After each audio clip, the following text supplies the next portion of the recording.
مسلمان اور مسلمان کا مقصد یہ مسلسل جد و جہد کا نام ہے، مسلسل کوشش میں رہنا، اپنی روحانی ترقی کے لیے بھی، معاشی ترقی کے لیے بھی، دینی عروج کے لیے بھی، اسلامی اقدار کے لیے مسلسل کوشش میں رہنا، مسلسل دوسروں کو لے کے چلنے کے لیے، دوسروں کو پیغام حق دینے کے لیے، کفر کو پیغام دین دینے کے لیے، غلبہ اسلام کے لیے مسلسل جد و جہد کرنا، یہ مسلمان کو اللہ تبارک و تعالی اور اس کے پیارے حبیب علیہ السلام کی طرف سے مقصد دیا گیا ہے۔ کنتم خیر امت اخرجت للناس، تم بہترین امت ہو، لیکن یاد رکھنا تمہیں لوگوں کے نفع کے لیے پیدا کیا گیا ہے۔ تأمرون بالمعروف وتنہون عن المنکر، تم نے لوگوں کو معروف کا حکم دینا ہے اور منکرات سے منع کرنا ہے۔ مقصود اگر زندگی میں کچھ ہو پھر زندگی صحیح گزرتی ہے۔ بے مقصد جب یہ لوگ زندگی گزارتے ہیں تو آہستہ آہستہ پریشان رہنے لگ جاتے ہیں۔ مقاصد کیا تھے؟ مقصد یہ تھا کہ میں نے 2-4 کروڑ روپیہ زندگی میں جمع کرنا ہے، تو ہو گیا جمع، اب کیا کرے؟ اب پریشان رہنے لگ گیا، اب کہتا ہے پتہ نہیں سارا کچھ ہے، میرا دل ہی نہیں لگتا۔ مقصد اس کا یہ تھا کہ میں نے بہت اچھی بلڈنگ بنانی ہے، بہترین مکان بنانا ہے، تو بن گیا مکان، اب بھائی یہ چھوٹے مقاصد تھے۔ میں نے ملک سے باہر جانا ہے، جا کے سیٹ ہونا ہے، تو ہو گیا سیٹ۔ اب مقاصد جب تک بڑا نہیں ہوتا، مسلمان مقصد حیات کو جب تک پہنچتا نہیں اور جب تک وہ صحیح ڈائریکشن پر چڑھتا نہیں، اتنی دیر وہ پریشان ہے۔ وہ ٹامک ٹونیاں ضرور مارتا ہے، وہ والی بیماریاں ڈھونڈ کے لے آتا ہے جو دراصل اس کی بیماریاں ہیں ہی نہیں۔ وہ ڈھونڈتا چونکہ ان چیزوں کو ہے، پھر علاج بھی انہی کا کرتا رہتا ہے۔ یاد رکھیں، زندگی با مقصد بنائیں۔ مقصد کیا ہو؟ نیری روٹی کمانا مقصد نہ ہو، روٹی کمائیں بھی اور لوگوں کو کھلائیں بھی۔ آپ اگر اس لیے مال بڑھائیں گے کہ میں مالدار ہو جاؤں تو یہ تو محمود نہیں، یہ پیارا نہیں آپ کا یہ نظریہ۔ لیکن اگر مال اس لیے کمائیں کہ یا اللہ پیسے دینا، پر مجھے طریقہ بھی حضرت عثمان غنی والا دینا، مجھے سلیقہ حضرت عبد الرحمن ابن عوف والا دینا۔ آپ اگر مقاصد کے تحت زندگی گزاریں گے تو بے چین نہیں رہیں گے۔ اگر آپ کا کوئی مقصد ہے، آپ اگر صحابہ کرام علیہم رضوان کی مقدس زندگیوں کو دیکھیں تو کوئی مقصد تھا، کچھ پیچھے چھا جس کے لیے وہ جد و جہد کر رہے تھے۔ حضرت مولا علی شیر خدا کرم اللہ تعالی وجہ الکریم، ایک بات کرتا ہوں، ایک مثال دیتا ہوں۔ حضرت علی شیر خدا کا شمار بظاہر ابھی بچوں میں ہوتا تھا جب کلمہ پڑھا، اور جب ساری برادری کٹھی تھی اور حضور نے فرمایا میں اللہ کا رسول ہوں، کون کون میرے ساتھ دین کی مدد کرے گا، کون مشکل وقت میں حفاظت کرے گا، تو سب چپ رہے۔ حضرت علی اٹھ کے کھڑے ہو گئے، کہا یا رسول اللہ میں محافظ بھی بنوں گا اور دین کا مددگار بھی بنوں گا۔ اب ایک مقصد بنا لیا ہے کہ میں نے تلوار لینی ہے، میں نے دین کی حفاظت کرنی ہے، میں نے یہ کام کرنا ہے۔ ایک مقصد تو ہے نا یار، ایک پروگرام بنا لیا ہے۔ اب حضرت مولا علی شیر خدا ہر میدان میں پہلی صف میں نظر آئے۔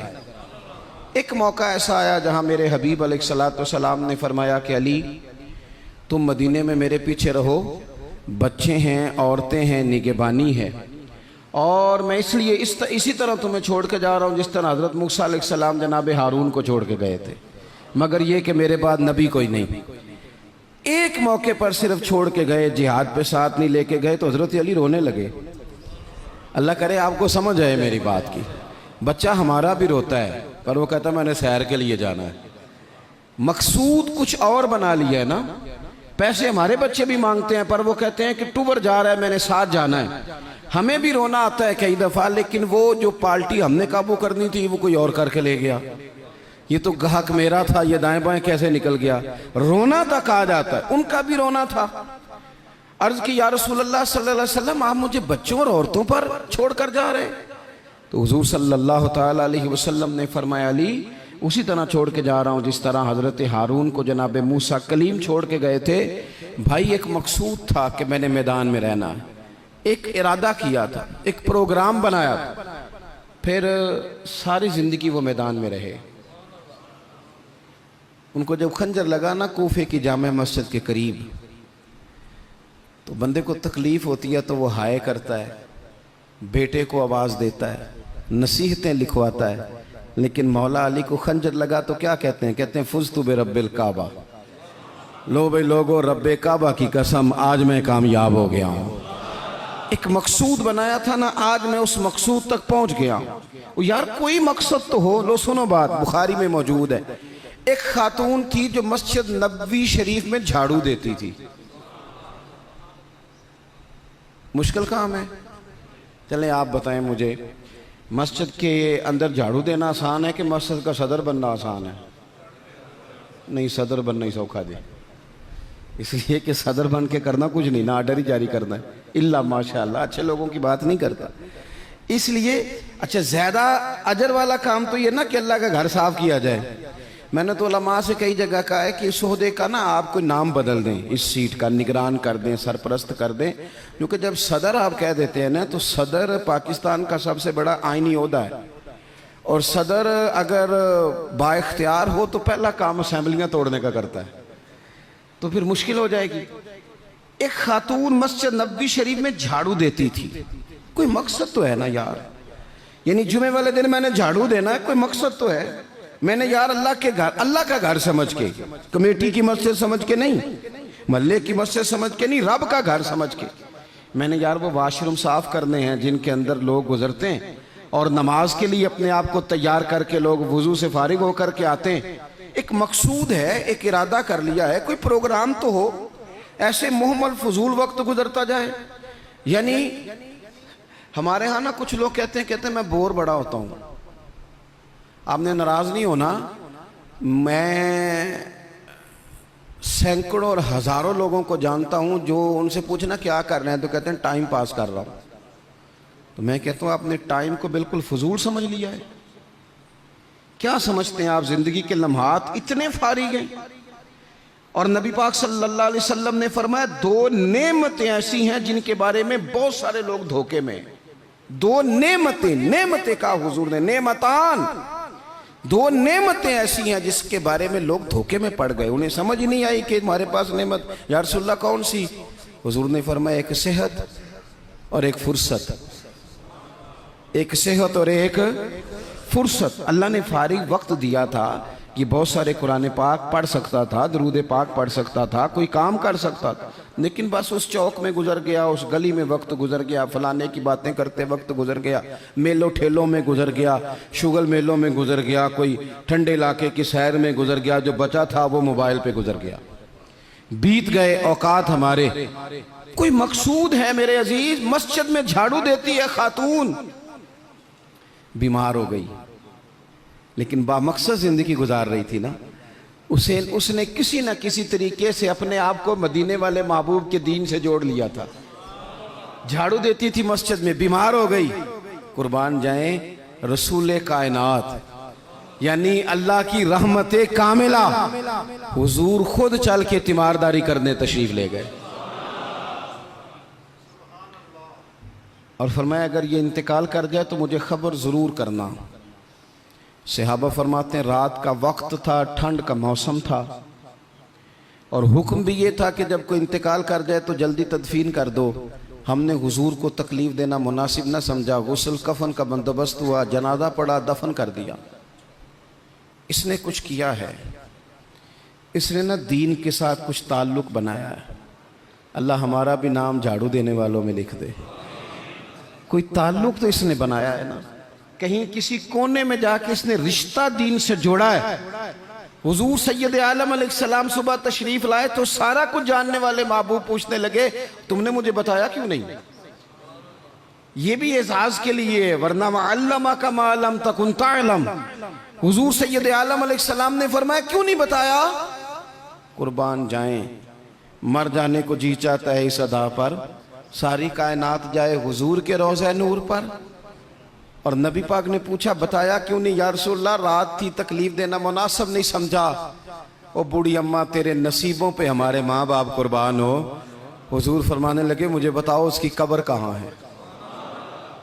یعنی حضور کسی کی قبر پہ آ جائیں، اللہ کی ساری رحمتیں آ گئیں۔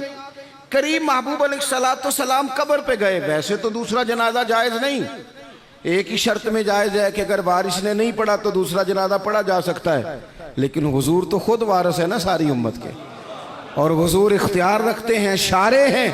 حضور قبر پہ گئے, یہی بڑی بات تھی کہ حضور اس کی قبر پہ چلے گئے, لیکن قبر پہ کھڑے ہو کے حضور نے فرمایا دوبارہ صفے بناؤ بھئی, میں دوبارہ جنازہ پڑھاؤں گا. کیونکہ کوئی مقصد تو تھا نا, یہ مسجد میں جھاڑو دیتی تھی. آخری ویلے میری آنکھیاں راہ تکنا ہے تیرا, تیرا تے کچھ بھی نہیں جانا سجنا, پا جاویں جے پھیرا, تے سوکھا نکلے ساوے ظہوری جے ویخ لواں مکھ تیرا. حضور تشریف لے آئے, خود تشریف لے آئے, اور قبر مبارک پر کھڑے ہو کے دوبارہ جنازہ پڑھائے. نوجوانوں, بڑا وقت ضائع ہو گیا, بڑا. ہم نے زندگی میں جو سب سے زیادہ چیز ضائع کی ہے وہ وقت ہے. یاد رکھنا, مجھے نہ بتانا, کسی دوست کو نہ بتانا, لیکن اپنے آپ سے ضرور سوال کرنا کہ زندگی میں ہمیں جتنی ناکامیاں ملی ہیں نا, اس کی اصل وجہ یہ ہے کہ ہم نے وقت ضائع کیا ہے, اور بڑا ضائع کیا ہے. ہم ایک تو مقصد نہیں بنا سکے, دوسرا اپنے وقت کو صحیح مینج نہیں کر سکے. ہم بڑا کچھ کر سکتے تھے, اللہ تبارک و تعالیٰ نے صلاحیت دی تھی, بہت سارے کام ہم اپنے ذمے لیتے تو کر جاتے, لیکن وقت ضائع کیا. امام بہقی نے حدیث لکھی ہے, میرے رسول پاک صلی اللہ تعالیٰ علیہ وسلم نے ارشاد فرمایا, جب صبح دن چڑھتا ہے نا تو دن اعلان کرتا ہے, وہ دن اعلان کرتا ہے, کہتا ہے میں آج آیا ہوں, آج کے بعد نہیں آؤں گا, آج کے بعد نہیں آؤں گا. کچھ کرنا ہے تو کر لو, آج جو دن آیا ہے نا, آج یہ قیامت تک دوبارہ واپس نہیں آئے گا. کچھ کر لو. جس نے آج تلاوت نہیں کی اس کا یہ دن بغیر تلاوت کے گزر گیا. میرے عزیز, جس نے آج درود پاک نہیں نہ پڑھا, حضور کو یاد نہیں کیا, اس کا یہ دن گزر گیا بغیر درود پاک. جس نے آج سجدوں کی کثرت نہیں کی, یہ دن بیت گیا. دن کہتا ہے دوبارہ نہیں آؤں گا. حضرت عمر بن عبدالعزیز رحمۃ اللہ علیہ سے کسی نے کہا حضور یہ کام رہنے دیں, کل کر لیں گے. تو آپ فرمانے لگے اگر یہ کام کل کروں گا تو جو کام کل کرنے وہ کب کروں گا, یہ کل پہ ڈال دوں گا تو جو کام کل کرنے وہ پھر کب کروں گا, وہ کل والا دن بھی پھر اسی طرح گزر جائے گا.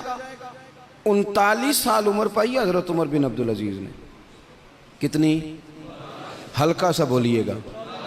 1 کم 40, 1 کم 39 سال عمر. پچھلے بادشاہ ظالم تھے, یہ ان کے ظلم بھی ہو گئے. عوام کے ساتھ بڑی جگہ پہ وہ خیر نہیں کر پاتے تھے, جناب عمر وہ خیر بھی کر گئے. حضرت عمر بن عبدالعزیز رحمۃ اللہ علیہ سارا حکومت کا نقشہ بھی بدل گئے. یہ 20 قرآن بھی پڑھ گئے اور کروڑوں دفعہ مدینے والے پہ درود و سلام بھی بھیج کے چلے گئے. عمر 39 سال پائی, عمر 39 سال پائی. بیت گیا ہمارا وقت. پیچھے پلٹ کے دیکھتے ہیں تو بڑا کچھ ضائع کر آئے. مزید نہ کرنا, مزید نہ کرنا. اپنے اگر ہم چاہتے ہیں معاشرہ اصلاح پذیر ہو تو ایک تو با مقصد, دوسرا وقت بالکل کسی موقع پہ ضائع نہیں کریں, کسی موقع. امام شافعی رحمۃ اللہ علیہ فرمایا کرتے تھے, میں نے صوفیاء سے ایک بات سیکھی ہے جس نے مجھے بڑا نفع دیا ہے. حضور وہ کیا ہے؟ آپ فرماتے ہیں, صوفیاء فرمایا کرتے ہیں کہ وقت ایک تلوار ہے, اسے اپنے ہاتھ میں کر لو تو بڑی مشکلات کاٹ ڈالو گے, اور اگر تم نے اس کو اپنے ہاتھ میں نہ کیا تو پھر وقت تو تلوار ہی ہے, یہ تمہیں کاٹ ڈالے گا, پھر تم کٹ جاؤ. جوان بالخصوص یہ ٹائم پاس یہ نکال دیں. مزاج بن گیا ہے ہمارا شغل میلے کا, گپیں گھنٹوں بھی ہوں تو وقت کا پتہ نہیں چلتا. شغل میلے کا, میں آپ کو پتہ ہے ہم غلام ہیں اولیاء کے, ہم صوفیاء کے نظریات کو قرآن و سنت کی ترجمانی سمجھتے ہیں. لیکن یہ کہ آپ نے نہیں دیکھا ہوگا کہ 20 لوگ اکٹھے ہو کے کسی جگہ ایک گلی سے نکلے ہوں, کوئی پوچھے کدھر جا رہے ہو تو کہیں ہم جمعہ پڑھنے جا رہے ہیں مسجد میں. 20 ہو کے نہیں نکلتے. لیکن اگر ٹھنڈے علاقے میں سیر کرنے جانا ہو تو 20 کی بس بھر جاتی ہے کہ نہیں. اگر کہیں فلانی جگہ میلہ لگا ہوا ہے تو پھر 2-3 گلیوں سے بسیں بھر جاتی ہیں کہ نہیں. میں اکثر کہتا ہوں کہ آپ نے شغل میلہ بنا لیا ہے مزارات کو. شغل میں اللہ سارے رستے میں نماز نہیں پڑھی. کیا مزاج, وقت کو ضائع کر رہے ہیں اور بڑا زیادہ کر رہے ہیں, اور یہ پلٹ کر ہاتھ نہیں آئے گا. جن لوگوں نے کام کیا, ہمارا ہزارہ اختلاف ہے یورپ کے ساتھ, پر یہ بات تو مان جاؤ نا, انہوں نے اپنا وقت مینج کر لیا ہے, مینج کر لیا. ہم ابھی تک ہیں, بہت ساری چیزیں ہیں, ناروں میں زندہ ہیں, انہوں نے مینج تو کیا ہے. تیسری بات میرے عزیز اصلاح معاشرہ کے لیے جو بڑی اہم اور بڑی ضروری ہے, وہ یہ ہے کہ ترجیحات کا تعین کریں زندگی میں. میری دراصل ترجیح کیا ہے, اصل مقصود کیا ہے. یہ ہمارے مذہبی اجتماعات ہوتے ہیں, مجھ سے لوگ وقت لینے کے لیے آتے ہیں, بڑے اچھے لوگ ہوتے ہیں, خیر کے لیے آئے ہیں, ورنہ ہمیں کون پوچھتا ہے. تو میں کئی دفعہ پوچھتا ہوں دوستوں سے کہ جو آپ محفل کرا رہے ہیں تو کوئی پس منظر بھی تو بیان کریں نا, مقصود کیا ہے. چلیں اتنا ہی کہہ دیں کہ ثواب کی نیت سے کرا رہے ہیں, اللہ میں اجر دے گا, لیکن یہ کہ مقصود ہی نہیں پتا. جوانوں کی بڑی بڑی جماعتیں بنی ہوئی ہیں, مقصود کا ہی نہیں پتا دراصل جانا کس طرف. اپنی زندگی میں ترجیحات, اور جب ترجیحات طے کریں تو ضروریات کو آگے رکھیں, فرائض کو ہمیشہ آگے رکھیں.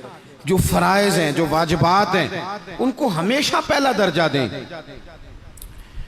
بہرحال محفل کرانا مستحب ہے, اور نماز پڑھنا, آہستہ کیوں بولتے ہیں آپ, نماز پڑھنا, ختم شریف دلانا بہرحال مستحب ہے, لیکن صحیح قرآن پاک پڑھنا سیکھنا ضروری ہے. جو زیادہ ضروری ہے وہ کیوں نہیں کر رہے. ترجیحات اگر آپ لے آئیں گے نا, میں بہت سارے لوگوں کو جانتا ہوں توجہ سے ختم دلاتے ہیں. ہمیں بھی کہتے ہیں مولانا اس دفعہ ابا جی کے ختم پہ آپ کی باری ہے, پچھلے سال فلانے کو بلایا تھا, اس سے پچھلے سال فلانے کو. بھئی آپ نماز پڑھتے ہیں؟ کہتے ہیں آپ دعا کریں, آپ دعا کریں میں شروع کر دوں. تو میں کہتا ہوں اگر نماز کی دعا کرانی ہے گھر بیٹھے بیٹھے مجھ سے, تو ختم کی دعا نہیں گھر بیٹھے بیٹھے ہو جاتی, وہ بھی کر دیتا ہوں. یہیں سے اللہ تعالیٰ ان کی مغفرت فرمائے. ترجیحات ہمیشہ آپ کے جو ضروری کام ہیں, یاد رکھ لیں آپ کے مدرسہ بڑا ہی ضروری ہے. میں کسی کی تعریف بڑا کم کرتا ہوں, اس لیے کہ تعریف خوشامد بن جاتی ہے تو بندہ مشکل میں آ جاتا ہے. لیکن ابھی میں آیا ہوں نا, تو یہاں بچے ساتھ قرآن پاک پڑھ رہے تھے. میرے حاشیہ خیال میں یہ بات بھی آ سکتی تھی کہ قاری صاحب نے, حضرت صاحب نے چھٹی کیوں نہیں کرائی, مسجد میں محفل ہے. لیکن آپ یقین کریں کہ میرا دل اتنا ٹھنڈا ہے, میں نے کہا یہ بالکل صحیح کر رہے ہیں, ان کو پڑھنا ہی چاہیے. یہ جو کام ان کے لیے زیادہ ضروری ہے, ان کے گھر والوں نے جگر کے ٹکڑے دیے پڑھانے کے لیے, تو جو جس کام کے لیے بھیجے ہیں وہ کام ضروری ہے, وہی نہیں کرنا چاہیے. ترجیحات تو طے کرے میرے بھائی. دراصل ترجیح کیا ہے؟ حضرت طلحہ رضی اللہ تعالیٰ عنہ فرماتے ہیں ایک بدو حضور کی بارگاہ میں آیا, سادہ بندہ, بال بکھرے ہوئے, حالت بڑی پراگندہ, مشکات میں حدیث ہے. اس نے آن کر کے عرض کی یا رسول اللہ صلی اللہ تعالیٰ علیہ وسلم, حضور مجھے بتائیے اسلام کیا ہے, اسلامی احکامات بتائیں. تو حضور نے کلمہ شہادت کے بعد فرمایا کہ وقت پر نماز پڑھنا, دن اور رات میں 5 نمازیں تیرے اوپر ضروری ہیں. اس نے عرض کی حضور کچھ نفل بھی پڑھوں؟ تو فرمایا اگر تو اپنی طرف سے پڑھے تو بڑا ہی اچھا ہے. اس نے کہا, اس کے بعد فرمایا سال میں 1 مہینے کے روزے رکھنا. عرض کی حضور کچھ نفلی بھی رکھوں؟ فرمایا رکھے تو بڑا بہتر ہے. پھر فرمایا حج فرض ہو جائے تو پہلی فرصت میں کرنا. حضور کچھ ساتھ نفلی بھی کروں؟ فرمایا کرے تو اچھا ہے. پھر فرمایا زکوٰۃ دے, زکوٰۃ. اس نے عرض کی یا رسول اللہ صلی اللہ تعالیٰ علیہ وسلم کچھ نفلی صدقات بھی کروں؟ فرمایا کرے تو بڑا اچھا ہے. اس نے یہ باتیں سن کے نہ صرف فرائض کی تعلیم دی, فرائض کی. آج جو خطیب مجھے اور آپ کو نکتے سنائے ہم توجہ سے سنتے ہیں, اور اگر فجر میں امام صاحب وضو کے مسئلے بتائیں تو کہتے ہیں ایڈا عالم ہی نہیں. عالم تھے اسی جن نے کل بڑی اچھی تقریر کی تھی. اگر وہ آپ کو غسل کا طریقہ بتائے تو لوگ کہتے ہیں یہ تو علم کی شاید بات ہی نہیں. وہ نقطہ بیان کرنے والا, وہ جس کی آواز زیادہ بلند ہو رہی تھی. آواز بلند ہونا زیادہ ضروری نہیں ہوتا, دلائل بلند ہونا ضروری ہوتا ہے. آپ کی دلیل کتنی مضبوط ہے یہ زیادہ اہم ہے. تو اللہ کے محبوب علیہ السلام نے فرمایا فرض نماز پڑھ, زکوٰۃ دے, رمضان کے روزے رکھ, حج کر. حضور سید عالم صلی اللہ تعالیٰ علیہ وسلم نے یہ ترجیحات بتائیں.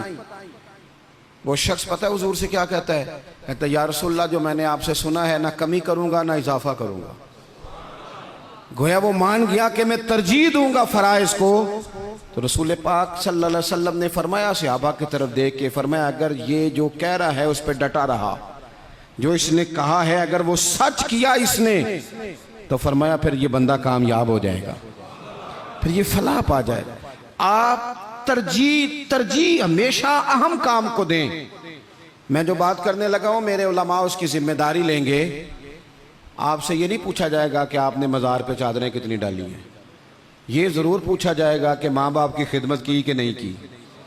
تو جو ترجیح ہے مزار پہ چادر ضرور ڈالیں، منع نہیں، پر یہ کہ وہاں وقت پہ جانا، وہاں ڈیوٹی ٹھیک کرنا اور اماں ابا گھر میں پریشان ہو۔ رسول کائنات صلی اللہ علیہ وسلم کی خدمت میں ایک صحابی حاضر ہوئے، عرض کی یا رسول اللہ صلی اللہ تعالی علیہ وسلم میں ایک مسئلہ دریافت کرنے آیا ہوں۔ میرے دوستو پتہ ہمیں کیا ہوا ہے، ہم نے نا باہر وقت بہت زیادہ دیا ہے، اور جو ہمارے گھر کے اندر ہماری ذمہ داریاں تھیں نا، ہمارے بچے، ہماری بیوی، ہمارے بہن بھائی، ان ذمہ داریوں سے نا ہم نے جان چھڑائی ہے، الا ماشاءاللہ کچھ لوگوں نے۔ بچے کو چارج کیا، بچہ تنگ کر رہا ہے، لگا دو گیم موبائل پہ، چلو ہماری جان چھوٹی، وہ جانے اس کا کام جانے۔ آپ اگر 10-15 منٹ بچے کو دیتے، وہ آپ سے کھیلتا، وہ مانوس ہوتا۔ آپ کہتے میں بڑا مصروف ہوں، اور بھائی تو اتنا مصروف تو نہیں جتنے مدینے والے محبوب مصروف ہیں۔ لیکن رسول پاک کے تو کندھوں پہ امام حسن چڑھ کے سواری کیا کرتے تھے، حضور کی تو گود میں امام حسین کھیلا کرتے تھے۔ حضرت ابو ہریرہ کہتے ہیں میں نے دیکھا ہے کہ حضور نے ان کے بازو تھامے، انہوں نے پیر پہلے حضور کے مقدس قدموں پہ رکھے، پھر انہوں نے اپنے قدم مبارک حضور کی مبارک پنڈلیوں پہ رکھے، پھر ٹخنوں پہ رکھے، پھر پیٹ پہ رکھے، پھر حضور کی زبان چوسنی شروع کر دی۔ تم کیوں وقت نہیں دے رہا اپنے بچوں کو؟ کیوں نہیں ہم وقت دے پاتے اپنے نواسوں کو، نواسیوں کو، پوتوں اور پوتیوں کو؟ وہ جو ہمارے لیے ضروری تھا وہ ہم سے مانوس ہونے کی بجائے کسی بد عقیدہ سے جا کے مانوس ہو جاتے ہیں۔ پتہ تب چلتا ہے جب سارا عقیدہ بگڑ جاتا ہے۔ اپنے گھر کے اندر جو ذمہ داریاں ان کو ترجیح دیں۔ حضور سید عالم علیہ السلام نے فرمایا خیرکم خیرکم لأہلہ وانا خیرکم لأہلہ، فرمایا تم میں بہتر وہ ہے جو اپنے گھر والوں کے لیے بہتر ہے، وانا خیرکم لأہلہ، اور جا کے پوچھ لو میں تم سب سے بڑھ کے اپنے گھر والوں کے ساتھ خیر کرنے والا۔ ترجیح دیں۔ ایک صحابی آئے، عرض کرتے ہیں یا رسول اللہ صلی اللہ علیہ وسلم میری بیوی پہ حج فرض ہے، وہ حج کرنے جا رہی ہے، یہ سیاستہ میں حدیث موجود ہے، اور میرا نام ایک غزوے میں لکھ دیا گیا ہے، میں جہاد کے لیے جا رہا ہوں، نام میں نے لکھوا لیا ہے، حکم میرے لیے کیا ہے؟ میری باتوں کی سمجھ آ رہی ہے آپ حضرات کو؟ میری بیوی حج کے لیے جا رہی ہے، وہ صاحب استطاعت ہوگی، ظاہر ہے اس کے پاس مال ہوگا، وہ جا رہی ہے، اس کو جانا ہے، وہ تیار ہے، اور میرا نام غزوے میں لکھا ہے، تو حکم کیا ہے؟ دیر نہیں لگائی رسول پاک نے، حضور فرمانے لگے تو اپنا نام غزوے والی لسٹ سے کٹا، جہاد پہ نہ جا بلکہ تم محرم بن کر اپنی بیوی کے ساتھ حج کرنے جا، وہ تیری ذمہ داری ہے، وہ تیرے علاوہ کون محرم بنے گا اس کا؟ تو جو تیری ڈیوٹی کا کام ہے اسے تو کرنا، ترجیحی بنیادوں پر کام کو کریں۔ 4 باتیں ہو گئیں، ایک بات آخر میں 5ویں، ہم نا بہت ساری چیزوں کی اصلاح کرتے ہیں، لفظ بھی کئی دفعہ تراش لیتے ہیں، جملے بھی بڑے اچھے ترتیب دے لیتے ہیں، لیکن آہستہ آہستہ نا ہمارے لہجے سخت ہو گئے۔ ساری توجہ لفظوں پہ نہ دیں، کچھ لہجوں پر بھی دیں۔ لہجہ جو ہوتا ہے نا انسان کا، لہجہ یعنی بیٹے کو آواز دی، ابا جی نے کہا بیٹا، اس نے کہا جی ابا جی کیا مسئلہ، حکم کریں، ابھی تو میں گیا تھا۔ اس میں جملہ گستاخی والا کوئی بھی نہیں، پر لہجہ گستاخی والا ہے۔ ابا جی کیا حکم ہے، کوئی گستاخی ہے اس لفظ میں؟ ابھی تو میں یہاں سے گیا ہوں، کوئی گستاخی ہے؟ لیکن اس کا جو لہجہ ہے نا، چلیں میں آسان کرتا ہوں، آپ کی سمجھ میں بات آئے گی۔ قرآن پاک میں حضرت لقمان اپنے صاحبزادے سے باتیں کرتے ہیں، اور وہ سورہ لقمان کی بالکل ابتدا میں وہ آیات موجود ہیں۔ تو حضرت لقمان نے نا اپنے بیٹے کو جو نصیحتیں کی، ایک نصیحت یہ بھی کی تھی، کہا وَلَا تُصَغِّرْ خَدَّكَ لِلنَّاسِ، بیٹا لوگوں سے رخسار ٹیڑھا کر کے بات نہ کرنا، منہ ٹیڑھا کر کے ترش روئی کے ساتھ بات نہ کرنا۔ ترش روئی، وہ بوڑھا سسر بوڑھی ساس بہو سے کہتی ہے پتر روٹی لانا، تو روٹی لائی ہے تو اس نے زور سے برتن پٹکا ہے زمین پہ، پانی ڈالا ہے تو زور سے رکھا ہے, دروازہ تلخی سے بند کیا ہے. بوڑھے تھے بیچارے, بیمار تھے, پریشان ہو گئے. شام کو بیٹا آیا تو رو پڑے, کہا پتر تیری بیوی بڑا پریشان کرتی ہے. تو اس نے کہا اپنی بیوی سے ادھر آنا. تو بیوی جواب میں پتہ کیا کہتی ہے, توجہ ہے میری بات پر, وہ کہتی ہے ابا جی نے پوچھو میں آکھیا کی ہے. آکھیا واقعی کچھ نہیں سو. اگر وہ لفظ بتانا چاہے تو لفظ واقعی کوئی اس نے کہا ہی نہیں تو بتائے کہاں سے. اس نے واقعی کچھ نہیں کہا. ابا جی سے پوچھے میں نے, کہا کیا. اماں جی سے پوچھے میں نے تو کیا بتائے ابا جی. گلاس بولے گا کہ اس نے تلخی سے مجھے پھینکا تھا, کہ دروازہ بولے گا. اب وہ جو تلخی ہے نا وہ رویے کی ہے. ہمارا نا صرف مسئلہ, میں نے قرآن مجید پڑھا ہے کہ جناب لقمان نے اپنے بیٹے سے کہا پتر رخسار ٹیڑھا کر کے لوگوں سے بات, تھوڑا سا رویہ تو ٹھیک ہو نا. ہمارے رویے نا, کسی جگہ تھوڑی دیر کے لیے ٹریفک بند ہو تو لوگوں کا رویہ دیکھنا, تھوڑی دیر کے لیے کسی جگہ اگر ٹھہرنا پڑ جائے تو مزاج دیکھیں لوگوں کا. ہمارا آپ کسی سے نا کسی کے بارے میں سوال کریں, پوچھیں سیاستدان کیسے ہوتے ہیں, پھر ہمارا رویہ دیکھیں. آپ پوچھیں پولیس والے کس طرح کے ہوتے ہیں, پھر دیکھیں رویہ. آپ پوچھیں تیرا کیا خیال ہے اپنے سسرال والوں کے بارے میں, پھر رویہ دیکھیں. چلیں آپ اچھے لوگ ہیں اور مسجد میں بھی بیٹھے ہیں اور باوضو بھی ہیں, غلط بات تو کرنی نہیں. اگر پوچھا جائے کہ مولویوں کے بارے میں کیا خیال ہے, اگرچہ سننے بھی آئے ہیں, اگرچہ یہ کہ ان کے پیچھے نماز بھی پڑھتے ہیں, لیکن رویوں میں وہ رنگ نہیں ہے. آواز دیتے ہیں تو اس انداز میں بعض لوگ اپنے ڈیروں پر بیٹھ کے چودھری تبصرہ کرتے ہیں تو وہ تبصرے کا لہجہ ٹھیک, میرے لہجے میں غرور آیا تھا, تیرا حق تھا تو شکایت کرتا. اور میرے بھائی لہجے پر بھی تھوڑی توجہ دے. انداز, کچھ لوگ کہتے ہیں جی میں کڑوا اس لیے ہوں کہ سچا ہوں, سچے بندے کڑوے ہوتے ہیں. میں نے کہا یہ مثال ہی غلط ہے سرے سے. کائنات میں سب سے زیادہ سچ مدینے والے محبوب نے بولا ہے, سب سے زیادہ سچ حضور نے بولا ہے, پر وہ سچ اتنا میٹھا تھا کہ لوگوں نے دوڑ دوڑ کے اسے حاصل کیا ہے. سچ ہی تو میٹھا ہوتا ہے, کس نے کہہ دیا سچ کڑوا ہوتا ہے. یہ ہم کڑوا بنا دیتے ہیں. ترشروئی تھوڑا سا نا لہجے پر بھی دیکھیں نا, ایک بیٹا ہے, لہجے کی بات ہے نا. والدہ نے, وہ بیچاری اماں کو ٹیلی فون آ گیا بیٹی کا کہ اماں جی 20,000 روپیہ چاہیے, میں مجبور ہوں, میں تکلیف نہ دیتی. تب وہ والد والدہ بیٹھے ہیں مشورہ کر رہے ہیں, بیٹا پہلے ہی زیادہ تنخواہ کوئی نہیں, خرچے پہلے ہی زیادہ, کیسے کہیں گے. بڑی انہوں نے نا مشورہ کر کے, بیٹا آیا تو بڑے پیار سے پریم سے بات کی. کہا پتر دل تو نہیں کرتا, ہمیں تیرے حالات کا پتہ ہے, پر تیری بہن بیچاری کو نا 20,000 کی ضرورت ہے. اب ایک لہجہ یہ ہے. اس نے کہا ابا جی کمال بات ہے, آپ کو پہلے بھی پتہ ہی ہے, آپ مجھے روز تکلیف دیتے ہیں, پہلے اتنے خرچے, ابھی عید پہ دیا تو تھا 3,000 اس کے گھر میں, پھر اس نے فون کر دیے, اسے بھی سوچنا چاہیے. اٹھ کے چلا گیا. ماں باپ بیچارے ساری رات روتے, ہم نے کیوں بات کی, نہ کرتے. کیا اس نے رویہ اختیار کیا. ایک رویہ یہ ہے, ایک رویہ یہ ہے کہ ابا جی اور اماں جی نے بڑے چن کے جملے کا, بیٹا ہمیں تیرے وسائل کا بھی پتہ ہے, مسائل کا بھی پتہ ہے, دل نہیں کرتا پر تیری بہن کس سے بات کرے, غریب ہے, اس نے کہہ دیا ہے مجبوری ہے, اسے کو 10-20 ہزار چاہیے. تو بیٹا اٹھ کے قریب آ گیا, اس نے اماں کا ہاتھ پکڑ کے سینے پہ رکھا, باپ کا ہاتھ چوما. اس نے کہا ابا جی آپ جھچک جھچک کے بات کیوں کرتے ہیں, 20,000 کی کیا بات ہوئی, میری جان بھی حاضر ہے. غریبی اور بات ہے, مجبوری اور بات ہے, پر آپ حکم کیا کریں, میں غلام ہوں آپ کا, آپ جھچک کے میرے ساتھ بھی جھچکیں گے, آپ کھل کے بات کریں, آپ کو فون کر دینا چاہیے, میں ادھار پکڑوں کچھ کروں, آپ جو کریں گے. روئے گا اس کا ابا بھی ساری رات ہی, روئے گی اس کی اماں بھی ساری رات ہی, پر دعائیں مانگتی روئے گی. ابا دعائیں مانگتا روئے گا کہ یا اللہ اس طرح کی اولاد سب کو عطا فرما. روئے گا. رویے, لہجے, انداز, گفتگو, اس میں تبدیلی کی ضرورت ہے, اس میں تبدیلی کی ضرورت ہے. حضرت جابر ابن عبداللہ رضی اللہ تعالیٰ عنہ روایت کرتے ہیں, ایک صحابی فرماتے ہیں حضور پہلے دن مدینہ تشریف لائے ہجرت کر کے, میں زیارت کے لیے گیا تو میں نے مسکراتے دیکھا. بڑے بڑے وقت آئے نا, ان میں بدر بھی آیا, احد بھی آیا, احد میں شہادتیں بھی ہوئی, ان مواقع میں بڑا کچھ آیا, لیکن میں نے حضور کو 10 سال زیارت کرتا رہا, جب بھی ملا ہوں مسکراتے ملا ہوں. اور میں حضور کے وصال ظاہری سے کچھ دن پہلے بھی زیارت کرنے گیا تو مدینے والے کو مسکراتے ہی دیکھا ہے۔ تلخی بڑی ہے رویے میں، تلخی بڑی ہے مزاجوں میں۔ تو پھر اپنی بات ساری دہراتا ہوں۔ سب سے پہلے تو زندگی با مقصد کریں، بے مقصد نہ بنائیں، ورنہ آپ بلا وجہ کے پریشان رہیں گے۔ دوسری بات یہ کہ اس با مقصد زندگی میں پھر وقت ایک لمحہ بھی ضائع نہ کریں۔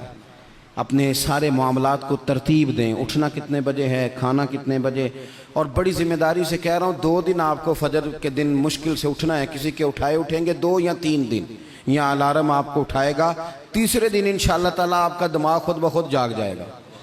اللہ نے مزاج اس طرح کا بنایا ہے انسان کا، تو وقت نہیں ضائع کرنا۔ تیسری بات یہ کہ ترجیحات کا تعین کرنا ہے، ترجیحات کا۔ جو فرائض ہیں وہ بہرحال پہلے ہیں، جو واجبات ہیں وہ بہرحال پہلے ہیں، جو حقوق العباد ہیں وہ بہرحال۔ حضرت عبداللہ ابن عباس رضی اللہ تعالیٰ عنہ مسجد میں اعتکاف بیٹھے ہوئے تھے، تو ایک بندہ آ کے مسجد میں بڑا پریشان ہو کے بیٹھ گیا، تو فرمایا او بھائی کیا ہوا؟ کہنے لگا حضور بڑا پریشان ہوں، ایک بندے کا قرض دینا ہے اور مجبور ہوں، دے نہیں پا رہا۔ آپ فرمانے لگے میں تیرے لیے کوئی بات کروں تو تیرا کام بنتا ہے؟ اس نے کہا حضور اگر کر دیں تو بڑی بات ہے۔ اعتکاف بیٹھے تھے، جوتے پہنے مسجد سے باہر نکل آئے۔ وہ بندہ کہنے لگا حضور رکے رکے، شاید آپ کو یاد نہیں رہا آپ اعتکاف میں ہیں۔ حضرت عبداللہ ابن عباس رو پڑے اور حضور کی قبر نور کی جانب اشارہ کر کے کہنے لگے زیادہ عرصہ نہیں گزرا، میں نے مدینے والے حبیب سے سنا ہے کہ جو کسی بھائی کی ایک مشکل حل کر دے اللہ 10 اعتکاف سے زیادہ ثواب عطا فرمائے گا۔ تو جو وقت ترجیح طے کرنے کا تھا میں نے طے کر لیا، اس وقت ترجیح تجھے مشکل سے نکالنا۔ حقوق العباد اگر ترجیح ہے تو اسے طے کریں، فرائض ترجیح ہے تو اسے طے کریں، اور اپنے رویوں کو اچھا رکھیں۔ صبر بڑا حسن ہے، صبر میں بڑا کچھ پنہا ہو جائے گا۔ بے صبر آدمی چند قدم بھی نہیں چل سکے گا، تھک جائے گا۔ یہ چیزیں زندگی میں پیدا کریں۔ امید ہے ہماری اصلاح بڑی قریب آ جائے گی، امید ہے کہ بڑی جلدی ہم اس رستے چلے جائیں گے جو اللہ رسول کے قرب کی جانب بڑھتا ہے۔ اللہ تبارک و تعالی سمجھنے کی، عمل کرنے کی، دین کی طرف لوٹ آنے کی توفیق عطا فرمائے۔ آخر دعوانا الحمدللہ رب العالمین۔ دعا کر دیں۔ اللہم صلی علی سیدنا و مولانا محمد معدن الجود والکرم وآلہ وبارک وسلم۔ اللہ ہماری حاضری کو قبولیت کا شرف عطا فرما۔ جن دوستوں نے اہتمام کیا ہے ان کی کوشش کو، کاوش کو قبول فرما۔